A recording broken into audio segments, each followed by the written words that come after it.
15 दिसंबर 2024 मार्गशीर्ष माह पूर्णिमा के दिन गाय को चुपचाप खिला दीजिए। यह एक छोटी सी चीज और आपके सभी प्रकार के संकट कष्ट बिल्कुल ही मुक्त हो जाएंगे। और इतना ही नहीं, आपकी हर प्रकार की मनोकामना भी पूर्ण होगी।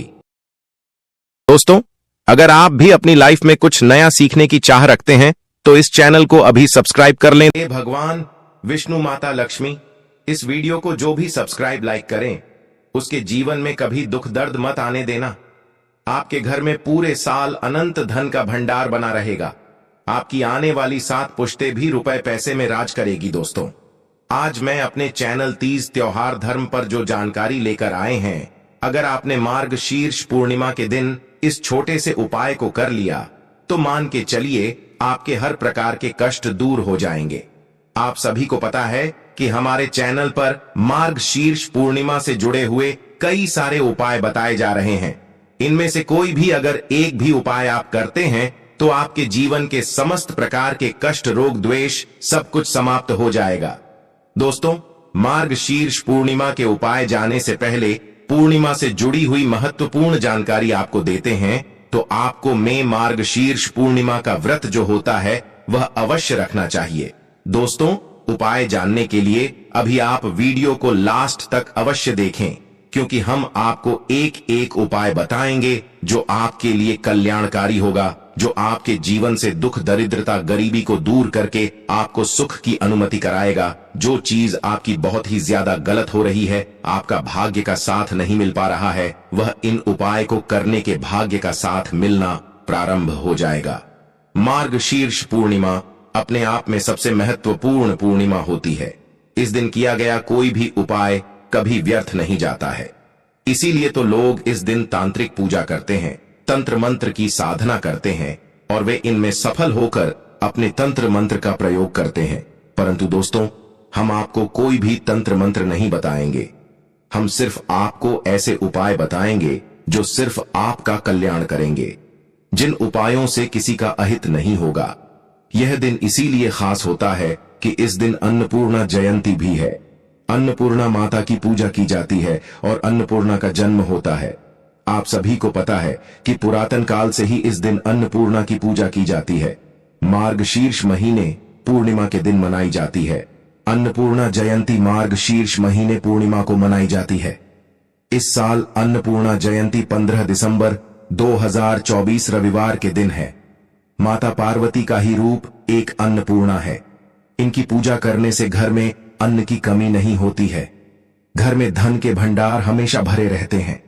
वह जीवन में सभी भौतिक सुख सुविधाएं प्राप्त करने में सफल रहता है। इसके अतिरिक्त उसे विदेश में भ्रमण के अवसर प्राप्त होते हैं। अपने प्रेमी के प्रति भावनात्मक झुकाव भी बहुत अधिक रखता है। मार्गशीर्ष मास मात्र इसीलिए नहीं जाना जाता क्योंकि इस माह में अन्नपूर्णा का पर्व आता है, बल्कि इस माह का धार्मिक महत्व भी है। यह माह के बाद जीवन की एक नई शुरुआत का माह है। जिस प्रकार रात के बाद सुबह अवश्य आती है, उसी प्रकार व्यक्ति जीवन की बाधाओं को पार करने के बाद मार्गशीर्ष मास के दौरान बहुत से पर्व मनाए जाते हैं, जिसमें से मुख्य मार्ग शीर्ष पूर्णिमा और रविवार नामक उत्सव मनाए जाते हैं। इस माह में आने वाली एकादशी सफल एकादशी कहलाती है। इस समय के शादी विवाह भी होते हैं। एक दिन शुभ माना जाता है क्योंकि इस दिन भगवान शिव का पौराणिक मान्यता अनुसार इसी दिन से सृष्टि का प्रारंभ भी माना गया है। इस शुभ दिन में महादेव और माता पार्वती का मिलन हुआ था। वर्ष भर में आने वाली ऐसे में मार्गशीर्ष तिथि के अनुसार 15 दिसंबर को पूर्णिमा का व्रत रखा जाएगा।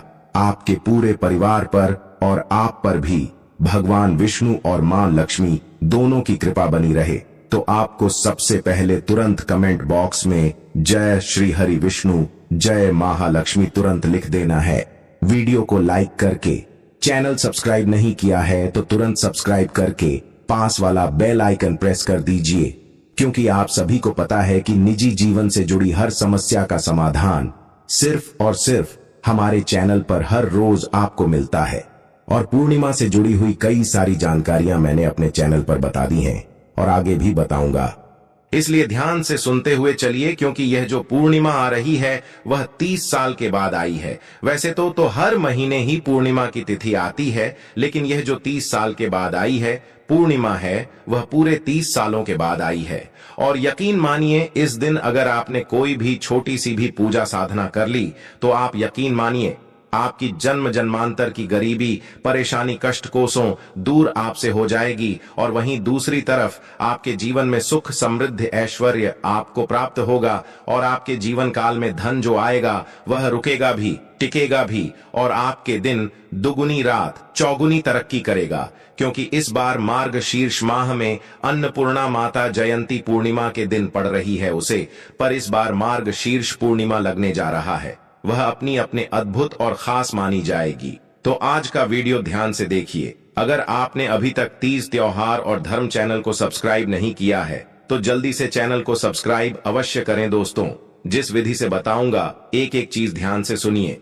सबसे पहले तो आप लोग यह जान लीजिए कि जो गाय का गोबर होता है, अगर आपको पता नहीं है तो आज से आप ध्यान रखिएगा। गाय का जो गोबर होता है उसमें माता लक्ष्मी का वास होता है।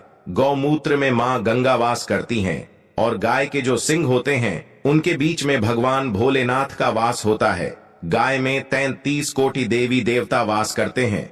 और इस पूर्णिमा पर अगर आप गाय माता को यह छोटी सी चीज खिला देते हैं तो आप यकीन मानिए, जो कि आगे वीडियो में बताने वाला हूं, आपको एक साथ 33 कोटि देवी देवताओं का आशीर्वाद प्राप्त हो सकता है।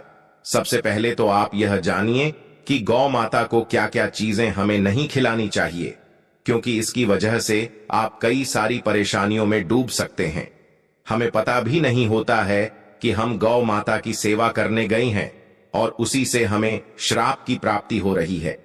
कैसे कई बार क्या होता है कि लोग अपने घर पर रोटी बनाते हैं कि इसे हमें गाय को खिलाना है, लेकिन 3 दिन 4 दिन हो जाता है और उसे पॉलीथीन में रखते जाते हैं और फिर एक साथ ही इन 4-5 रोटियों को गाय के सामने डाल देते हैं। ऐसे में होता क्या है कि गौ माता उन रोटियों को खा तो लेती है, लेकिन इससे उनको कष्ट होता है।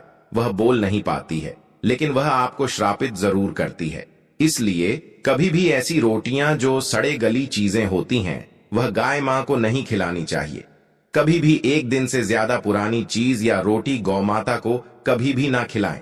दूसरा, ऐसी कोई भी चीज, फल हो या फिर कोई भी खाने की चीज क्यों ना हो, कोई भी चीज हो, दोस्तों यह बहुत ही ज्यादा अशुभ संकेत होता है। ऐसा करने से घर में दरिद्रता आती है। आप स्वयं ही दरिद्रता को न्योता दे रहे हैं। आप भूलवश 3-4 रोटियां एक साथ इकट्ठा कर लेते हैं, लेकिन उसका परिणाम आपको भुगतना ही पड़ता है। एक और चीज है जो गौ माता को कभी भी नहीं खिलानी चाहिए।